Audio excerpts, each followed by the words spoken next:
खबर हरदा से। जिला प्रशासन एवं निजी क्षेत्र के लाल बहादुर पशुपालन पत्रोपाधि महाविद्यालय के बीच जिले के किसानों को रासायनिक खेती से प्राकृतिक खेती की ओर अग्रसर करने के लिए कार्य करने का एमओयू किया गया है, जिसके तहत महाविद्यालय के प्रत्येक विद्यार्थी को 5-5 किसान आवंटित किए जाएंगे।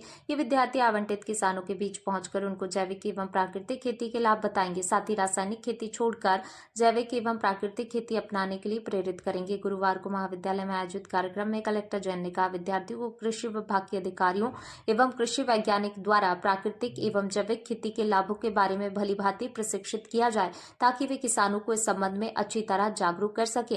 कलेक्टर ने कहा, विद्यार्थियों को जिला प्रशासन द्वारा जैविक खेती जागरूकता के क्षेत्र में कार्य करने का प्रमाण पत्र भी प्रदान किया जाएगा। इस कार्य का अगला चरण जिले को जैविक दुग्ध उत्पादन में अग्रणी बनाना भी होगा। बात की करेंगे कैसे कि बच्चे तो ये तो एनिमल हस्बेंड्री के बच्चे हैं, ये अपने एग्रीकल्चर के बच्चे तो हैं, तो परंतु ये सारी फील्ड जुड़ी हुई है। जैसे कि हम लोग ये भी चाह रहे थे, अभी नेसेंट स्टेज है और उसमें टाइम लगेगा कि जिस खेत में जैविक खेती हुई है तो वहाँ जो भूसा बनता है वो भी जैविक है, तो उससे जो गाय है वो भूसे को खाती है, दूध देगी। हम लोग एक ऑर्गेनिक मिल्क का कंसेप्ट भी स्टार्ट करना चाह रहे हैं। वो कंसेप्ट हमारे माइंड में था, तब तक हम लोग नहीं अमल करेंगे जब तक हम लोग इस कंसेप्ट को पूरी तरीके से इसका क्रियान्वयन, तो वो क्या सब्सिट्यूट है, वो कितनी मात्रा में डालना है, ये सब चीजें जब इनको पता होगी तभी ये लोग किसानों को बता पाएंगे। तो इनके हाथ में एक 2 पेज या सिंगल पेज एक या तो फ्लैश कार्ड हो जाए, एक लाइन लिस्ट होनी चाहिए पूरी, क्या क्या किसान सवाल इसको देखेंगे तो हम लोग और किसानों को उसमें आगे जाके उनका बल हम लोग बढ़ा सकते हैं अर्थशास्त्र समझाकर कि कैसे रेट उनको ज्यादा मिल रहा है।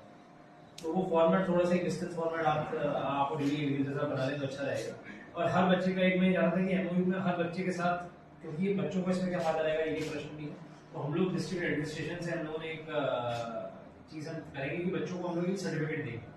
It can be certificate of internship या फिर किसी भी तरह का सर्टिफिकेट को हम लोग म्यूचुअली डिसाइड कर लेंगे, वो बच्चों को मिलेगा। और वो तब और वो आपको बहुत चीजों में काम भी करेगा। जैसे आप आगे जाके मान लीजिए कोई किसी गवर्नमेंट डिपार्टमेंट एग्जाम में भी आप पार्ट लेना चाहते हैं, तो बहुत बार एग्जाम्स में कुछ आपका एक्सपीरियंस होता है, उसके नंबर्स काउंट होते हैं। इवन इन प्राइवेट सेक्टर आपको एक्सपीरियंस काउंट करेगा if you are tied up with the administration. अब विद्यार्थी आप सभी को मेरा नमस्कार। बेसिकली हम लोगों ने ये कंसेप्ट जो आया है वो इसलिए आया है बिकॉज हम लोग देख रहे हैं, हमारे बहुत सारे हमने सॉइल भी हमारी टेस्टिंग कराई है जिले की, और हम लोग देख रहे हैं किस तरीके से हमारी जो मिट्टी की गुणवत्ता है किस तरीके से वो बहुत तेजी से खराब हो रही है। उसके खराब होने के कुछ बहुत सारे कारण हो सकते हैं। एक कारण जो हमारे को स्वाभाविक रूप से समझ आता है वो आता है कि इतने रसायन जो यूज हो रहे हैं उस चक्कर में हमारी मिट्टी खराब हो रही है, और आगे आने वाले 10 साल 15 साल 20 साल बाद ऐसी स्थिति हो सकती है कि हमारी जो उत्पादकता है मिट्टी की वो बहुत ज्यादा कम हो सकती है, बहुत खत्म हो सकती है। इस उद्देश्य से, क्योंकि ये चीज ऐसी है कि अगर हम लोग उस दिन जागेंगे जब बहुत देर हो चुकी होगी तो हम कुछ कर नहीं पाएंगे। तो उस उद्देश्य से हम लोग इस चीज को शुरू कर हम लोगों ने ये मुहिम